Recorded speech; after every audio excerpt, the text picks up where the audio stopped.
Kayaknya beberapa hari terakhir dunia sibuk sekali dengan banyaknya sekali update yang cepat sekali berubah begitu ya. Mulai dari respons dari Amerika yang mengatakan bahwa kesepakatan damai mungkin terjadi akhir pekan ini di Eropa. Langsung dibantah oleh Iran. Iran juga merespons dengan melakukan penutupan total Selat Hormuz. Walaupun Amerika Serikat tadi bilang bahwa kesepakatan akan mungkin terjadi, tapi juga blokade dari Amerika Serikat tetap terjadi juga di sana begitu. Jadi bingung nih. Ya, strategi apa yang sedang dimainkan oleh Donald Trump? Kita akan langsung bahas dengan narasumber yang sudah kami undang ke studio. Ada Pak Teguh Reza Shah, pakar hubungan internasional Presiden University. Selamat pagi, Assalamualaikum Pak Reza. Waalaikumsalam, selamat pagi Indonesia. Sehat ya Pak ya? Terima kasih. Oke, kemudian ada juga Mas Faisal Assegaf, analis Timur Tengah. Selamat pagi, Mas Pagi Faisal. Mbak Andi, Mas Reza. Jadi Reza ini Mas Faisal dan juga Pak Reza kabarnya adalah guru dan murid. Jadi sebelum tanya ke gurunya, saya mau tanya ke muridnya dulu nih, biar nanti bisa dicek oleh gurunya. Verifikasi langsung. Jadi Mas Faisal, kalau klaim Donald Trump mengatakan bahwa diplomasi sudah akan terjadi dan Iran sudah setuju dengan poin-poin diplomasi ini, kira-kira apakah ini bisa dipercaya? Karena kalau saya sebagai membayangkan diri saya sebagai warga Amerika, saya tidak percaya dengan presiden saya. Tapi saya sayangnya bukan warga Amerika, saya warga Indonesia. Gimana Mas Faisal? Saya rasa kita sudah tidak pantas lagi percaya kepada Presiden Donald Trump. Karena ini klaim setahu saya sudah ke-39 kali dia berbicara bahwa kesepakatan akan sebentar lagi, perjanjian damai dengan Iran sudah sebentar lagi akan dicapai. Jadi memang sulit untuk mempercayai perkataan Trump. Seperti kata sudah dibantah oleh Iran, tapi memang Menteri Luar Negeri Iran Abbas Araghchi sudah menyatakan kepada media Iran bahwa memang ada MOU, ada nota kesepahaman. Ini kan kesepakatan awal, berbeda dengan perjanjian.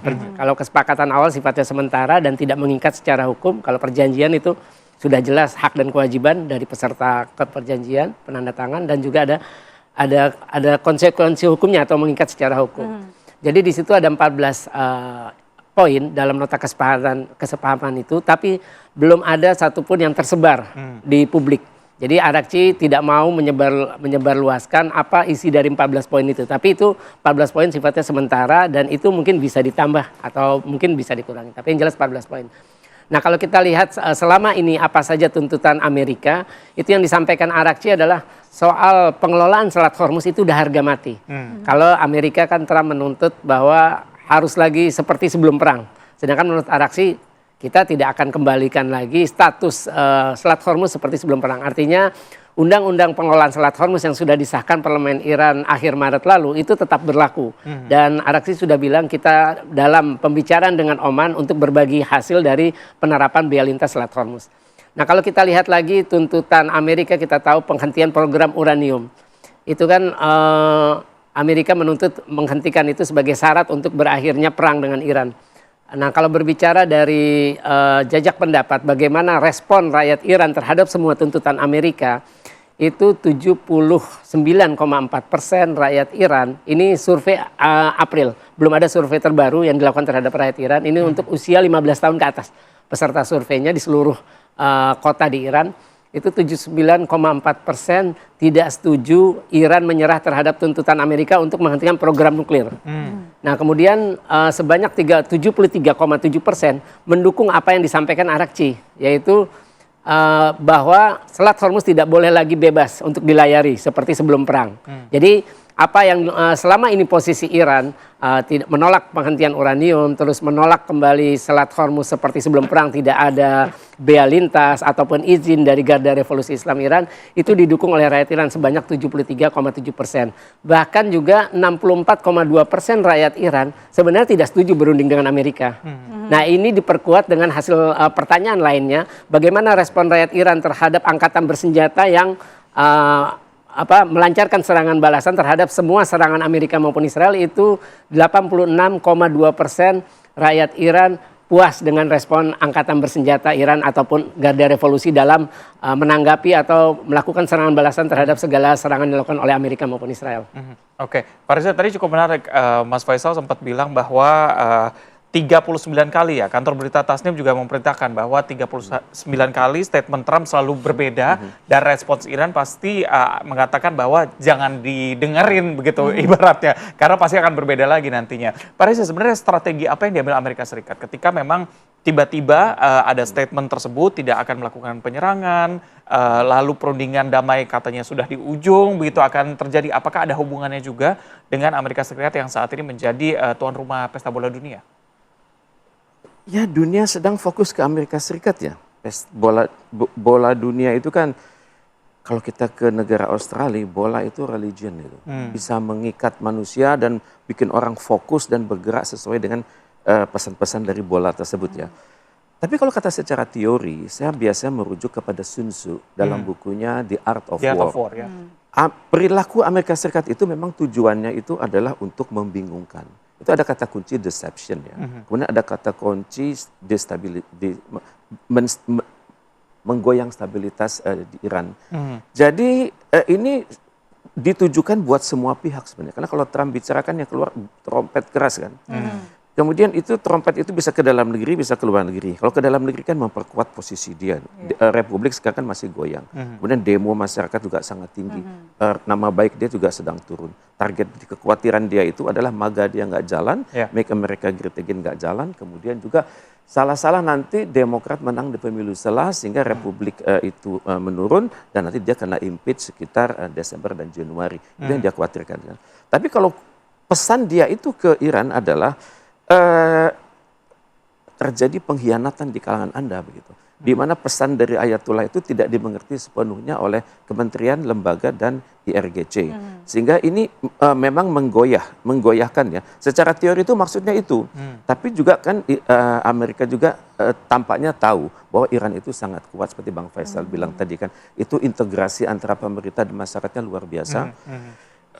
Prinsip marja'i taklid, kami senantiasa taat pada Anda, kami turutin apa saran-saran Anda, kami tidak akan menggoyang Anda, itu betul. Kemudian juga Iran itu sangat bangga dengan marwah, itu nggak bisa diganggu-gugat. Marwah kami sudah 4.000-an tahun sama tuannya dengan Cina, dan masa kami diganggu oleh Anda yang baru berdiri tanggal 4 Juli 1776 kan. Dan Amerika Serikat sudah nggak sabar ini. Mereka sangat mengharapkan adanya kesepakatan sekecil apapun. Karena sekarang 4 Juli ke depan, itu usia Amerika 250 tahun. Dia ingin memberikan kado, Trump ingin memberikan kado kepada negaranya, dan kado yang terindah itu adalah menang indah cepat melawan Iran. Sekecil apapun hasilnya, karena dia udah nggak sabar, kita perhatikan ya, 4 Juli kan masih sekitar 3 mingguan lagi. Tapi kan perayaannya sudah berada di seluruh dunia. Kalau kita perhatikan kedubes-kedubes Amerika Serikat di seluruh dunia, mereka sudah secara khusus memperingati hari kemerdekaan itu. Dan bagi mereka, bagi Amerika Serikat lebih cepat dari MOU itu jadi perjanjian, itu lebih baik. Karena itu konon sekarang kontingen Amerika Serikat sudah bergerak ke Geneva, dipimpin oleh J.D. Vance. Konon tokoh-tokohnya itu lagi. Ada Kushner, ada Witkoff. Untuk perundingan? Ya. Saya belum tahu apakah perundingan ya. Tadi Bang Faisal sudah bilang kan ada pra-perundingan kan. Perjanjian dulu kan. MOU dulu baru perundingan kan. Yang jelas kalau Donald Trump bilang itu perjalanan itu memang capek, 7 jam delegasi Amerika, kalau Iran itu sekitar 5 jam nyampe ke situ kan. Tapi entah itu namanya perundingan atau pertemuan, Iran itu selalu membawa delegasi kelas berat itu. Siapa aja? Ketua DPR-nya hadir, kemudian Menteri Luar Negerinya atau Wakil Menlunya ada, kemudian kepimpinan Bank Sentral ada, kemudian ahli-ahli nuklir ada, ahli-ahli keuangan ada. Apakah IRGC juga dilibatkan? Dalam file resmi saya nggak lihat nama itu kan, tapi kan bisa saja kan tokoh-tokohnya didatangkan dengan menggunakan label yang lain, misalnya diplomat senior misalnya. Tapi Iran sudah siap untuk berunding, tapi Amerika Serikat kan biasa mengirim orang-orangnya loyalis Donald Trump kan. Jadi kalau orang loyalis itu kan pikirannya adalah take it or leave it. Saya ambil semuanya, atau kalau Anda nggak setuju sedikit pun, Anda akan saya anggap membangkang salah. Dan sedikit saja Amerika Serikat bisa menafsirkan adanya pembangkangan dari Iran, itu akan menjadi informasi global yang ujung-ujungnya mendiskreditkan Iran, dan itu bisa memenangkan Donald Trump di dalam negeri, terutama sekali dalam berurusan dengan Kongres nantinya. Oke. Mas Faisal, kalau Anda melihat kan Iran sendiri mengakui bahwa pernyataan atau narasi Donald Trump itu selalu berubah-ubah dan tidak bisa dipercaya. Tapi kenapa kemudian Iran selalu juga mengirimkan perwakilannya untuk melakukan perundingan atau perundingan dengan Amerika Serikat? Apa sebenarnya yang diharapkan dari pertemuan-pertemuan dengan Amerika Serikat kalau memang tidak ada kepercayaan antara keduanya? Ya, memang benar sejak perundingan tidak langsung di Islamabad April lalu kan memang sudah dinyatakan Abbas Araghchi, kita sudah tidak lagi percaya kepada Amerika. Kita datang ke Pakistan hanya untuk menghormati niat baik Pakistan sebagai moderator. Nah, kenapa Iran terus menanggapi tawaran berunding? Karena memang yang butuh berunding ini kan Amerika Serikat ketimbang Iran. Sebab pemimpin tertinggi Iran Mujtaba Khamenei tidak pernah berbicara soal menghentikan perang, gencatan senjata atau berunding dengan Amerika Serikat. Di sini artinya Iran ingin menunjukkan kepada dunia bahwa Iran itu bukan ancaman. Seperti yang digaungkan atau dituduhkan oleh Amerika, kampanye negatif oleh Amerika dan Israel kepada dunia bahwa Iran ini ancaman bagi perdamaian global maupun keamanan di kawasan Timur Tengah. Tapi kenyataannya sejak berdiri Republik Islam Iran 1979, Iran tidak pernah melancarkan agresi kepada negara lain. Sedangkan Amerika, Israel sudah berkali-kali melancarkan agresi yang merupakan pelanggaran hukum internasional. Itu yang pertama. Yang kedua artinya Iran ingin menunjukkan kepada dunia bahwa Iran itu tidak suka perang. Mereka sebenarnya ingin damai. Makanya kenapa mereka melakukan perundingan damai berkali-kali sebelum agresi 28 Februari, terus juga sebelum perang 12 hari Juni tahun lalu. Itu kan Iran selalu mau berunding. Iran selalu mau membuka diri untuk membuktikan bahwa tuduhan mereka sedang mengembangkan senjata nuklir tidak pernah terbukti. Jadi memang ini menunjukkan bahwa Iran itu ingin menunjukkan kami ini negara yang baik, kami ini negara yang menghormati hukum internasional, dan kami tidak ingin seperti Amerika maupun Israel yang menuduh orang lain tapi tidak pernah terbukti. Malah sebenarnya mereka lah yang melakukan tuduhan yang dituduhkan kepada negara seperti Iran. Oke, Mas Faisal, kalau tadi Pak Reza sempat bilang bahwa perwakilan dari Amerika Serikat, salah satunya Wapres J.D. Vance juga sudah berjalan atau dalam perjalanan menuju Eropa begitu. Bagaimana perwakilan dari Iran sendiri, siapa yang nantinya menghadiri di sana? Kalau kita lihat dari pernyataan Menteri Luar Negeri Abbas Araghchi, itu memang belum ada finalisasi dari draft nota kesepahaman.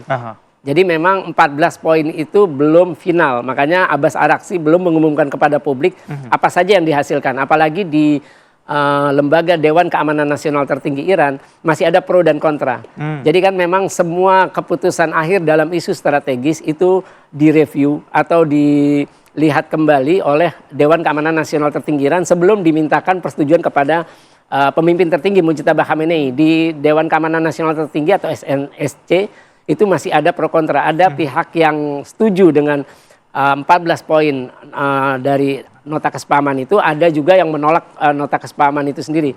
Nah, persoalannya adalah kita belum tahu apa sih isinya. Tapi kalau kita lihat tuntutan pasti sama. Amerika ingin Selat Hormuz dibuka. Araghchi sudah bilang, apalagi ada hukum positif yang sudah berlaku sejak awal April lalu bahwa tidak lagi sama status rezim atau tata kelola Selat Hormuz. Nah, kemudian juga soal penghentian pengayaan uranium. Kita tahu Iran menolak tuntutan itu. Dalam tawar-menawar yang bocor itu di Islamabad April lalu, Iran hanya mau 5 tahun menghentikan, sedangkan Amerika menuntut 20 tahun. Jadi memang tidak ada rencana menghentikan total program pengayaan uranium. Nah, sama juga dengan tuntutan program produksi peluru kendali balistik. Itu kan salah satu senjata pamungkas Iran. Kita lihat dalam perang ini seluruh peluru kendali balistik hipersonik Iran berhasil menghantam target-target baik pangkalan militer maupun target-target sensitif dan penting di Israel. Oke, Pak Reza, kira-kira nanti kalau memang terjadi pertemuan tersebut antara delegasi Amerika Serikat dan juga Iran, kira-kira siapa yang akan melonggarkan poin-poin MOU yang sedang dibawa oleh masing-masing pihak? Tapi nanti kita bahas usai jeda. Tetaplah di Apa Kabar Indonesia Pagi.